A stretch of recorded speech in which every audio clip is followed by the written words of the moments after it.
berjalan dalam firman-Mu, hatiku siap.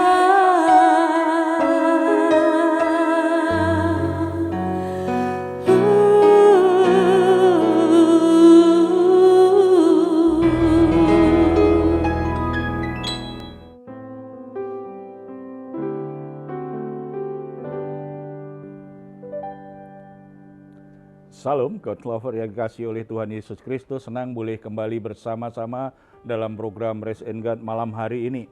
Kita sangat diberkati oleh Tuhan, kita sangat menikmati berkat Tuhan. Sudah selayaknya kita selalu menghampiri Dia, memuji dan menyembah Dia, mempersembahkan kurban syukur yang terbaik bagi Dia. Saudara-saudara, Tuhan Yesus berkata kepada kita semua, marilah kepadaku, semua yang letih lesu dan berbeban berat, aku akan memberi kelegaan kepadamu. Tuhan juga ingin supaya kita menikmati hari-hari kita dalam kelegaan, dalam sukacita yang dari Tuhan. Apapun masalahmu, apapun pergumulanmu, tidak boleh menghalangimu untuk terus bisa menikmati sukacita dalam Tuhan. Karena Tuhan akan memberi pertolongan kepada kita semua. Mari kita bersatu dalam doa.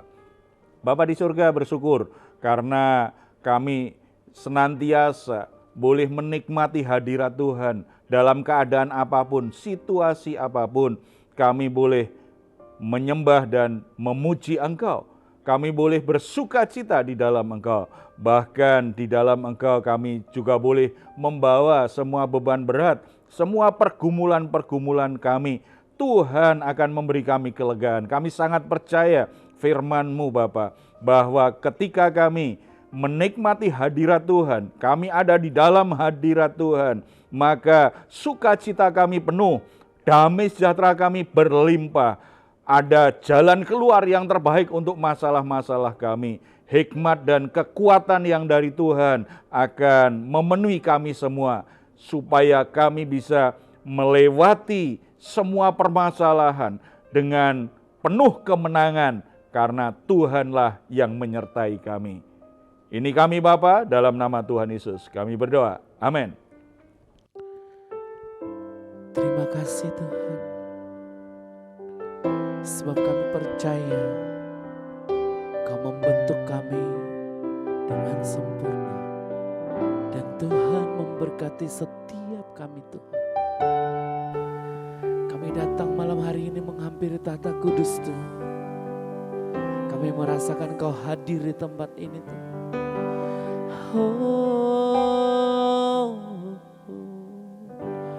Terima kasih Tuhan.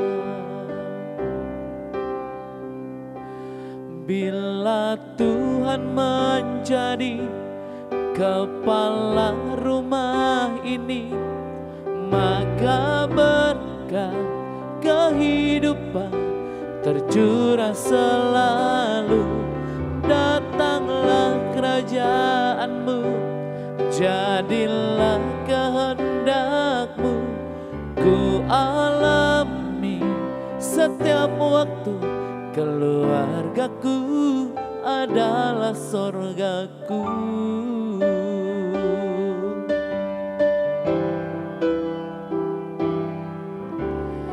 Aku dan seisi rumahku akan selalu menyembah-Mu, Tuhan dan Rajaku, di dalam kasih karunia-Mu yang hidup saling melayani dan melayani-Mu. Bila Tuhan menjadi kepala rumah ini, maka berkat kehidupan tercurah selalu. Datanglah kerajaan-Mu, jadilah kehendak-Mu. Ku alami setiap waktu, keluargaku adalah sorgaku. Haleluya. Terima Tuhan, layak disembah. Sebab kami percaya Kau memberkati setiap keluarga kami Tuhan. Layaklah Kau Tuhan dimuliakan di tempat ini. Glory bagimu, Kau Yesus segalanya. Layaklah Tuhan, Kau yang layak disembah. Glory bagimu. Terima kasih Tuhan, sebab Kau layak diagungkan Tuhan. Jamah setiap hati kami Tuhan. Terima kasih Tuhan. Terima kasih Tuhan. Haleluya.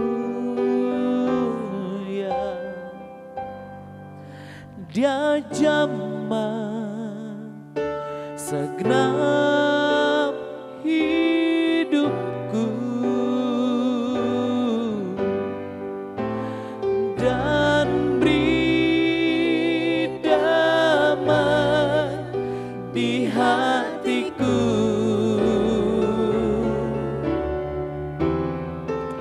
Semua telah berubah dan aku tahu Yesus jamah ku jadi baru.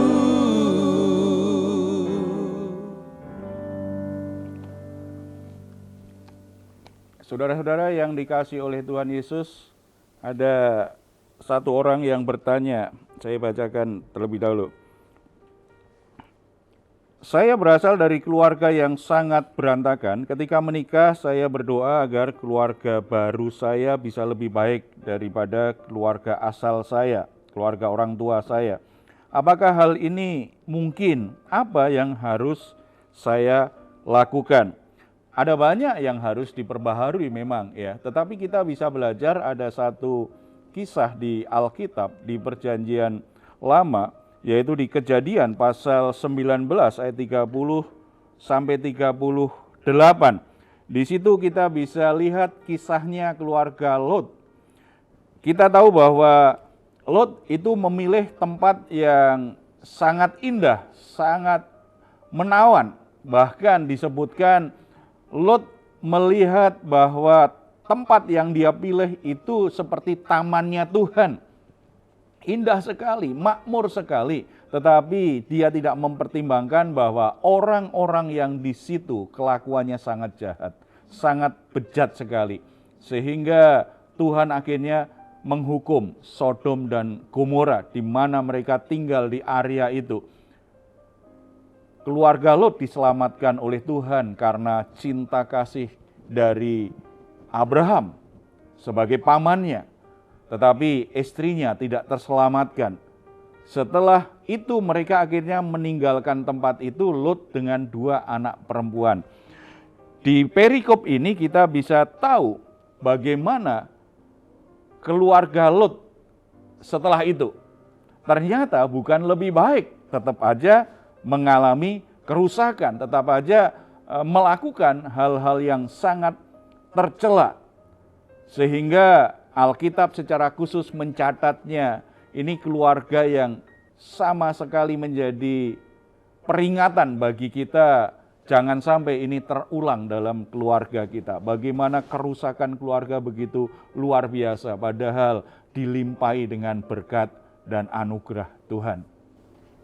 Nah, justru karena itu ya Pak, jadi perlu ada pertanyaan ini nih Pak. Bagaimana supaya keluarga kita tidak mengalami kerusakan Pak? Yang paling mendasar sebenarnya apa yang merusak sebuah keluarga? Tuhan merancang sebuah pernikahan bukan untuk rusak. Tuhan merancang pernikahan supaya segala sesuatunya menjadi lebih baik dari sebelumnya. Kalau kita pelajari Alkitab, Tuhanlah yang merancang pernikahan manusia pertama, yaitu Adam dan Hawa. Tuhan merancangnya dengan sebuah perencanaan yang sangat baik sekali, hasilnya baik sekali, menempatkan di Taman Eden tempat yang sangat baik sekali. Tuhan kemudian melihat sungguh amat baik. Tuhan itu merancang pernikahan untuk sesuatu yang baik. Tetapi kerusakan itu terjadi ketika Adam dan Hawa lebih memilih untuk berbuat dosa. Ketika memutuskan berbuat dosa, mulailah terjadi kerusakan keluarga ini. Kalau kita perhatikan di perikop ini, di Kejadian pasal 19 ini, kita mendapatkan jawaban yang paling mendasar mengapa sebuah keluarga rusak, karena dosa. Karena yang paling mendasar kerusakan itu diawali dengan dosa, maka bagaimana supaya keluarga kita tidak mengalami kerusakan? Kita harus memberi perhatian betul, serius menanggapi dosa. Tidak boleh main-main dengan dosa. Dari perikop ini kita bisa mengerti setidaknya dua hal yang kita bisa pelajari. Bahwa dosa tetaplah dosa walaupun motivasinya baik. Kadang-kadang di keluarga kan ada kompromi-kompromi alasan yang baik tetapi melakukan dosa. Ini yang terjadi dengan keluarga keluarga Lot. Ya, kita baca di ayat yang ke-31 dan 32.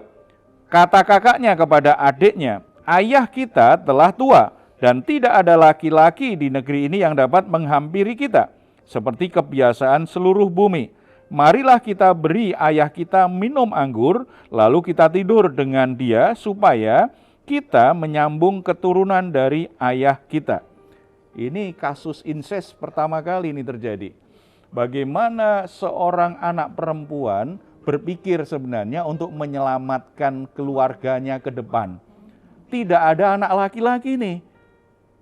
Tinggal ayah kita dan kita. Ayah kita sudah tua, sementara kita anak perempuannya. Nanti silsilah ayah kita habis nih. Ketakutan kalau keturunan ayahnya habis karena nggak ada anak laki-laki. Jadi berarti yang ada kan itu kalau istilah orang Batak itu kan berarti hanya boru saja. Berarti tidak ada yang meneruskan marga ayahnya ini. Memikirkan tentang masalah yang sedang terjadi dengan keluarganya. Sebenarnya kan baik. Berpikir bagaimana ya masa depan keluarga ayah kita ya. Berpikirnya baik, tetapi dengan cara yang berdosa.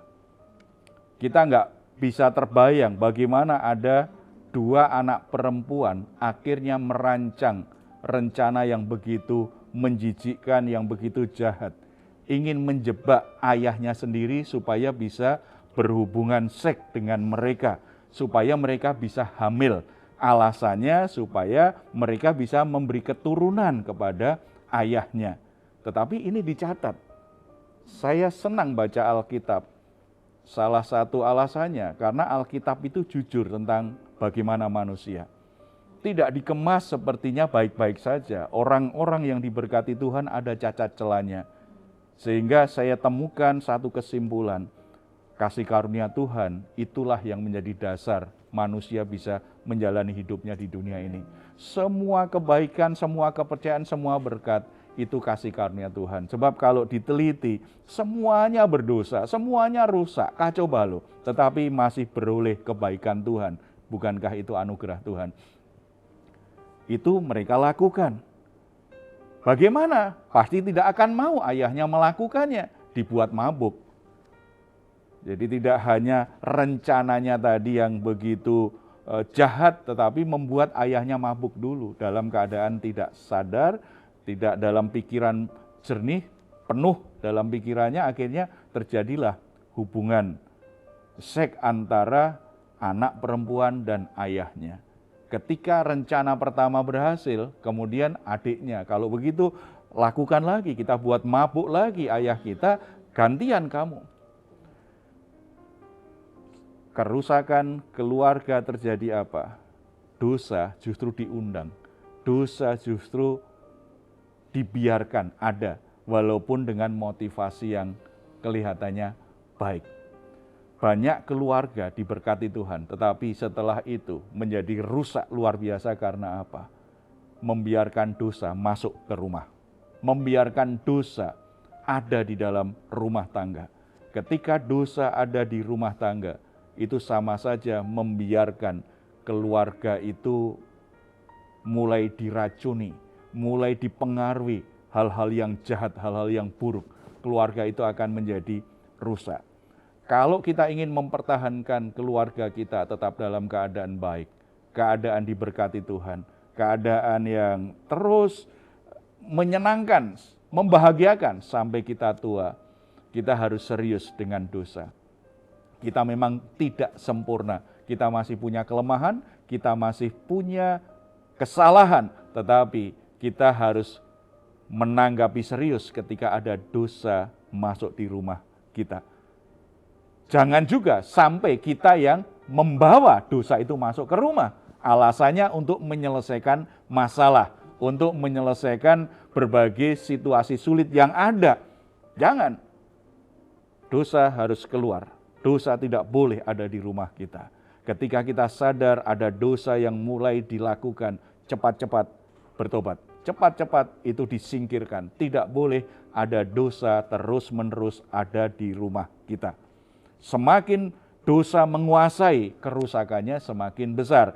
Kalau kita baca perikop ini, kita dapat gambaran bahwa ternyata dosa yang dibiarkan masuk di keluarga Lot, setelah itu berdampak sampai kepada keturunannya. Kalau kita baca di ayat yang ke-36 sampai 38, lalu mengandunglah kedua anak Lot itu dari ayah mereka. Yang lebih tua melahirkan seorang anak laki-laki dan menamainya Moab. Dialah bapak orang Moab yang sekarang. Yang lebih muda pun melahirkan seorang anak laki-laki dan menamainya Ben-Ami. Dialah bapak Bani Amon yang sekarang. Kelihatannya yang jadi tujuan dua anak perempuan itu kan tercapai. Punya anak laki-laki. Bisa memberikan anak laki-laki kepada ayahnya. Tujuannya tercapai. Tetapi itu tujuan tercapai dengan cara yang berdosa. Betul, mereka kemudian mengandung dan lahirlah anak laki-laki itu. Dinamai, yang satu namanya Moab. Yang kedua Ben-Ami, yang kemudian dikenal dengan orang Amon. Saudara-saudara, kalau kita teliti Alkitab, kita akan melihat dua suku ini suku yang jahat. Suku yang menentang Tuhan. Suku yang senantiasa berusaha untuk menyerang, melawan orang-orang Israel. Ini orang-orang yang sangat bermasalah sekali. Dengan kata lain, keturunan dari hasil berbuat dosa ternyata menghasilkan orang yang semakin membuat keluarganya rusak. Dosa itu tidak hanya merusak orang yang berbuat dosa, tetapi juga merusak pohon keluarganya, merusak keturunannya. Sehingga dari orang tua mengalirkan hal-hal yang buruk, hal-hal yang jahat, hal-hal yang tidak berkenan kepada Tuhan. Sesuatu yang pasti tidak diinginkan. Kita ingin ketika ada masalah, kita ingin selesaikan dengan baik. Tetapi kalau kita membiarkan dosa atau kompromi dengan dosa, itu hanya sekedar menyelesaikan masalah tetapi dengan banyak masalah. Ada banyak orang kadang-kadang penyelesaiannya mungkin tidak seperti dua anak perempuan Lot ini. Ada juga yang akhirnya memakai kuasa okultisme, lewat kuasa perdukunan. Mungkin masalahnya kelihatannya selesai. Kan ada banyak orang tua, walaupun di zaman sekarang tetap masih ada tuh, dukun masih laris manis, tetap laku. Ya, banyak orang tua kadang-kadang kapan anakku menikah, kemudian dibawalah kepada dukun. Atau pengen punya keturunan, sudah dibawa berobat kemana-mana nggak bisa, pergi ke dukun. Ingin menyelesaikan masalahnya dengan membawa roh jahat masuk ke rumahnya. Ingin menyelesaikan masalah rumah tangganya, tetapi membawa masalah baru di rumah tangganya. Akibatnya apa? Selesai sebentar, setelah itu masalahnya tambah rumit. Keluarganya tambah rusak. Situasinya tidak semakin terkendali. Demikian juga ada orang-orang tertentu, ada masalah rumah tangga, kemudian minta nasihat kepada orang-orang yang tidak kenal Tuhan, orang-orang yang bahkan benci Tuhan, orang-orang yang tidak mengerti kebenaran Tuhan. Sehingga nasihat-nasihatnya itu nasihat yang kadang-kadang justru membuat dia jauh dari Tuhan. Saya ketemu beberapa orang akhirnya cerai karena apa? Nasihat temannya. Ada masalah dalam rumah tangganya, kemudian dia sharing dengan temannya memberi empati, peduli memang. Tetapi karena dia tidak mengenal kebenaran Tuhan, dia tidak cinta Tuhan, nasihatnya apa? Kalau memang sudah nggak cocok, cerai saja. Masih banyak orang yang lain yang mau sama kamu. Kalau kamu mau dicarikan, saya akan berikan cepat itu. Akhirnya dia terbujuk dan memutuskan untuk cerai dengan suaminya. Karena itu nasihat orang dunia ini, memang nasihatnya seperti itu. Salah mencari solusi, kemana mendapatkan jalan keluar untuk masalahnya. Kalau ingin rumah tangga kita selamat, kalau kita ingin rumah tangga kita berjalan dengan baik, tidak semakin rusak, tidak peduli keluarga orang tua kita di masa lalu seperti apa. Mungkin sangat rusak sekali. Kita produk dari keluarga yang hancur-hancuran. Tetapi ketika kita menikah diberkati Tuhan, pastikan di rumahmu Tuhan yang jadi pusat. Tuhan yang jadi sesembahanmu. Tuhan yang menjadi pribadi paling penting, paling utama dalam keluargamu. Bukan yang lain. Sehingga ketika ada masalah-masalah yang coba mengguncangkan rumah tangga kita tahu kepada siapa kita mengadu, kita tahu siapa yang akan menolong kita. Cara Tuhan memang tidak selalu cepat, tetapi cara Tuhan yang akan menyelamatkan rumah tanggamu. Keluargamu tidak semakin rusak, tetapi semakin diberkati Tuhan, semakin dipenuhi dengan sukacita dan kebahagiaan. Kita bersatu dalam doa. Bapa di surga, kami sangat percaya bahwa Tuhanlah yang merancang pernikahan dan keluarga-keluarga. Tuhan melihat keadaan rumah tangga kami. Kami bersyukur kalau selama ini kami bisa melewati semua guncangan, semua badai yang menerpa rumah tangga kami tetap bisa tegak berdiri. Kami terus melangkah. Tidak ada yang membuat kami bisa bertahan selain Tuhanlah yang melindungi kami, Tuhan yang memberi kami kekuatan. Kami bersyukur atas hal itu. Tetapi ada sebagian dari saudara-saudara kami yang saat ini rumah tangganya sedang tergoncang secara luar biasa, sedang diambang kehancuran, mengalami kerusakan yang begitu berat. Bahkan itu berdampak kepada anak-anaknya, juga mengalami kerusakan luar biasa. Engkau Bapa yang penuh kasih, Engkau Bapa yang penuh kasih karunia. Kiranya Engkau berbelas kasihan. Tuhan menolong rumah tangga yang berantakan. Tuhan menyelamatkan rumah tangga yang sedang kacau saat ini. Tuhan kembali pulihkan Tuhan hubungan suami istri yang sudah rusak. Tuhan pulihkan hubungan para orang tua dengan anak-anaknya, saudara yang satu dengan saudara yang lain. Roh Kudus menjamah hati para suami, para kepala rumah tangga, supaya hatinya sungguh-sungguh hidup di dalam pertobatan. Sebagai kepala keluarga, mereka menjaga rumah tangganya tetap hidup dalam kekudusan, tidak membiarkan dosa terus-menerus ada di dalam rumah yang mereka pimpin. Tuhan memulihkan para kepala keluarga, para pria sebagai kepala keluarga, supaya mereka sungguh-sungguh bisa menjadi pemimpin, menjadi pelindung yang membuat rumah tangganya aman melewati berbagai permasalahan kehidupan. Rumah tangga Kristen kiranya tidak hanya Tuhan pulihkan, tetapi benar-benar menjaga komitmen kekudusannya di hadapan Tuhan. Ada pertobatan-pertobatan yang terjadi, tidak hanya kepala keluarga. Para istri juga bertobat dari jalan-jalannya yang berdosa.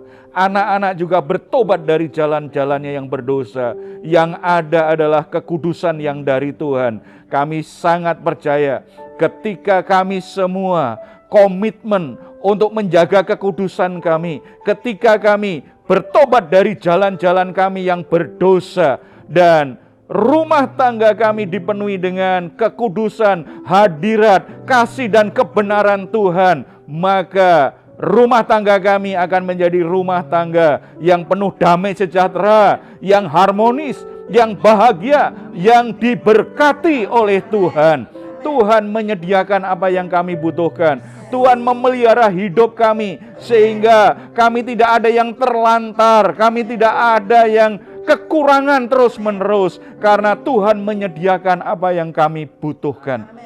Terima kasih Bapak. Kami juga berdoa untuk anggota keluarga kami yang saat ini sedang terbaring sakit. Oleh berbagai sebab, sakit apapun kiranya belas kasihan-Mu Engkau nyatakan kepada dia Tuhan. Ulurkan tangan-Mu, jamah sakit penyakitnya dalam nama Tuhan Yesus Kristus. Ada sesuatu yang ajaib, ada sesuatu yang baik terjadi. Bahkan kesembuhan yang dari Tuhan itu terjadi dalam nama Tuhan Yesus Kristus. Dipermuliakan Engkau Bapa dalam setiap rumah tangga anak-anak-Mu. Dalam nama Tuhan Yesus kami berdoa. Amin. Saudara-saudara tetap percaya bahwa Tuhan sanggup memberi saudara kasih karunia, anugerah. Apapun kondisi rumah tanggamu, selalu ada jalan keluar, selalu ada pertolongan. Jangan menyerah. Terus berharap, berdoa, dan beriman kepada Tuhan. Kalau saudara saat ini sedang mengalami pergumulan-pergumulan, apapun pergumulan saudara, saudara membutuhkan dukungan doa. Silahkan saudara menuliskan di nomor telepon yang tertera di layar saudara. Tim doa kami akan mendukung saudara dalam doa. Tetap berharap, tetap percaya bahwa Tuhan yang Maha Kuasa itu peduli dan sanggup menolong kita. Kalau saudara ingin memberikan komentar, silahkan menuliskannya di ruang komentar yang ada di channel Diaspora TV. Kami tunggu. Mazmur 4 ayat 8-9. Engkau telah memberikan sukacita kepadaku lebih banyak daripada mereka ketika mereka kelimpahan gandum dan anggur. Dengan tentram aku mau membaringkan diri lalu segera tidur, sebab hanya Engkaulah ya Tuhan yang membiarkan aku diam dengan aman. Puji Tuhan, selamat malam, selamat beristirahat. Tuhan Yesus memberkati kita semuanya. Salam. Dia jamah segenap hidupku dan beri damai di hatiku. Semua telah berubah dan